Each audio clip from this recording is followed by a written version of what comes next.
Hey guys, welcome back to my YouTube channel. This is me Lakshmi. അപ്പൊ ഇന്ന് നമ്മൾ ഒരു പോറ്റി ഹോട്ടൽ സ്റ്റൈൽ തക്കാളി ചട്നി ആയിട്ടാണ് കേട്ടോ വന്നേക്കുന്നത്. വളരെ ഈസി ആയിട്ട് സിമ്പിൾ ആയിട്ട് നമുക്ക് നല്ല ടേസ്റ്റിൽ ഉണ്ടാക്കിയെടുക്കാൻ പറ്റുള്ള ഒരു ചട്നിയാണ്. ദോശയുടെ കൂടെയൊക്കെ ഈ ഒരു ചട്നി ഉണ്ടെങ്കിൽ സ്വർഗം എന്ന് പറയാം, അത്ര ടേസ്റ്റ് ആണ്. അപ്പോൾ ഇതിന് മെയിൻ ആയിട്ട് നമുക്ക് വേണ്ട ഇൻഗ്രീഡിയൻസ് ഒരു 2 തക്കാളി, ഒരു ചെറിയ മീഡിയം സൈസ് സവാള, പിന്നെ ഒരു 3-4 വെളുത്തുള്ളി, ഒരു പച്ചമുളക്. ഇപ്പൊ ചെറുതൊക്കെ ആണെങ്കിൽ 2 വരെ ആവാം. ഒത്തിരി എടുക്കണ്ട. നമ്മൾ പിന്നെ മുളക് പൊടിയും നമ്മുടെ വറ്റൽ മുളകൊക്കെ ഇടുന്നത് കൊണ്ട് നമുക്ക് ഒത്തിരി എരിവ് വേണ്ട കേട്ടോ. അപ്പോൾ ആദ്യം തന്നെ നമ്മൾ ഒരു ചട്ടി വെച്ച് വെളിച്ചെണ്ണ ഒഴിച്ച് നന്നായിട്ട് ചൂടായി വരുമ്പോൾ ഇതിലേക്ക് പച്ചമുളകും വെളുത്തുള്ളിയും ചെറുതായിട്ട് അരിഞ്ഞത് ആഡ് ചെയ്ത് ഒരു 10-15 സെക്കൻഡ് ഒന്ന് ഇളക്കി കൊടുക്കുക. ഒത്തിരി കരിഞ്ഞൊന്നും പോകരുത്. ഒരു ഫ്ലെയിം ഒരു മീഡിയം ടു ലോ ഫ്ലെയിമിലൊക്കെ വെച്ചാൽ മതിയാകും. എന്നിട്ട് അതൊന്ന് മൂത്ത് വരുമ്പോൾ നമുക്കിതിലേക്ക് നമ്മുടെ സവാള ആഡ് ചെയ്ത് കൊടുക്കാം. ചെറുതായിട്ട് അരിഞ്ഞു വെച്ചേക്കുന്ന സവാള. അപ്പോൾ ഇതിന്റെ ഷേപ്പും കാര്യങ്ങളൊന്നും വലിയ മാറ്റർ അല്ല കേട്ടോ, കാരണം നമ്മൾ പിന്നീട് ഇത് അരച്ചെടുക്കും. അതുകൊണ്ട് നമ്മുടെ ഇഷ്ടത്തിന് എളുപ്പത്തിന് എങ്ങനെയാണോ അതുപോലെ ഒന്ന് മുറിച്ചെടുക്കുക. എന്നിട്ട് ഇതിലേക്ക് കുറച്ച് ഉപ്പ് കൂടെ ആഡ് ചെയ്ത് കൊടുക്കുക. ഉപ്പൊന്നും ഒത്തിരി കൂടി പോവാതിരിക്കാനായിട്ട് ശ്രദ്ധിക്കുക. ആവശ്യം ഉണ്ടെങ്കിൽ പിന്നീട് നമുക്ക് ആഡ് ചെയ്യാം. അപ്പോൾ ആവശ്യത്തിന് മാത്രം ഉപ്പ് ഇട്ട് കൊടുക്കുക.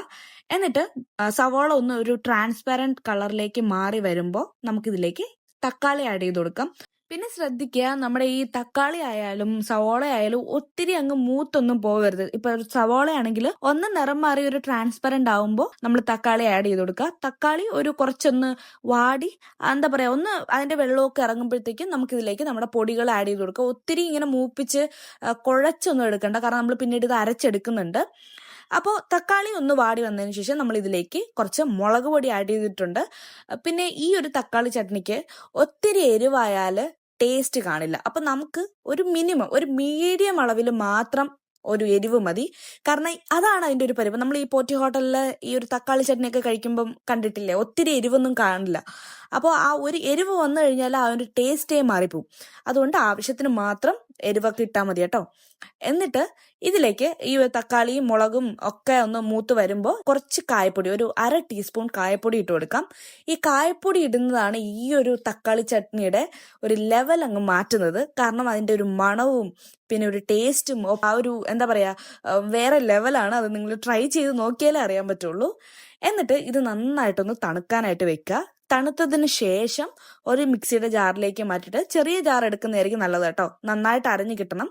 ഇതിലേക്ക് കുറച്ച് വെള്ളം ഒഴിച്ച് ആവശ്യത്തിന് മാത്രം ഒന്ന് അരച്ചെടുക്കുക. ഒത്തിരി വെള്ളമായി പോയാലും നമുക്ക് എന്താ പറയാ ടേസ്റ്റ് വ്യത്യാസം വരും. അതുകൊണ്ട് ഒത്തിരി വെള്ളം വേണ്ട, കുറച്ച് വെള്ളം ഒഴിച്ച് നമുക്കൊരു ഒരു മീഡിയം ഒരു കട്ടിയിൽ ഒന്ന് നമുക്ക് അരച്ചെടുക്കാം കേട്ടോ. എന്നിട്ട് ഒരു ചട്ടി വെച്ച് ഇതിലേക്ക് നമ്മൾ കുറച്ച് വെളിച്ചെണ്ണ ഒഴിച്ച് കടുകിട്ട് പൊട്ടിച്ച് കുറച്ച് ഉഴുന്നും കൂടെ ഇട്ട് ഒന്ന് മൂപ്പിച്ചെടുക്കുക.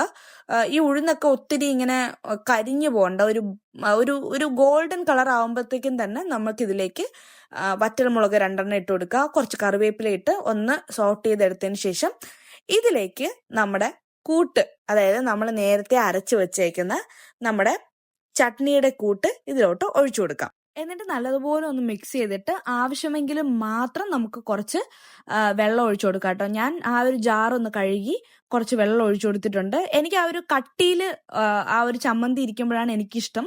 അപ്പോൾ നമുക്കിപ്പോൾ ഇച്ചിരി കൂടെ ഒന്ന് ലൂസ് ആക്കണമെങ്കിൽ നിങ്ങൾക്ക് ആക്കാം. പിന്നെ മുളകും എരിവും ഒക്കെ നമ്മുടെ ഇഷ്ടത്തിന് ചെയ്യാം കേട്ടോ. പിന്നെ എക്സാക്റ്റ് ഒരു പോറ്റി ഹോട്ടലിലെ ഒരു തക്കാളി ചട്നി കിട്ടണമെങ്കിൽ നമ്മൾ എന്താ പറയാ എരിവും വെള്ളമൊക്കെ ഒന്ന് പിടിച്ച് ഉപയോഗിച്ചാലേ ആ ഒരു ടേസ്റ്റ് കിട്ടുള്ളൂ. അപ്പൊ എന്തായാലും നമ്മുടെ ഇവിടെ തക്കാളി ചട്നി ഇവിടെ റെഡി ആയിട്ടുണ്ട്. വളരെ എളുപ്പത്തിൽ ഒരു 5 മിനിറ്റ് പോലും വേണ്ട നമുക്ക് ഈ ഒരു ചട്നി ഉണ്ടാക്കി എടുക്കാനായിട്ട്. സോ എല്ലാവരും ഒന്ന് ട്രൈ ചെയ്ത് നോക്കുക. ട്രൈ ചെയ്തിട്ട് ഇഷ്ടപ്പെട്ടോ അല്ലെങ്കിൽ ഇഷ്ടപ്പെട്ടില്ലയോ, ഇനി എന്താണ് നിങ്ങൾക്ക് കുക്ക് ചെയ്ത് കാണേണ്ടത്, എന്തിന്റെ റെസിപ്പിയാണ് വേണ്ടത്, അതൊക്കെ ഒന്ന് പറയാ. പിന്നെ ഇതിന്റെ ഒരു ഫീഡ്ബാക്ക്, ഇത് ട്രൈ ചെയ്തിട്ട് ഇതിന്റെ ഒരു ഫീഡ്ബാക്കും പറയാ. അപ്പൊ അത്രേ ഉള്ളൂ, നമ്മൾ തക്കാളി ചട്നി ഇവിടെ റെഡി ആയിട്ടുണ്ട്.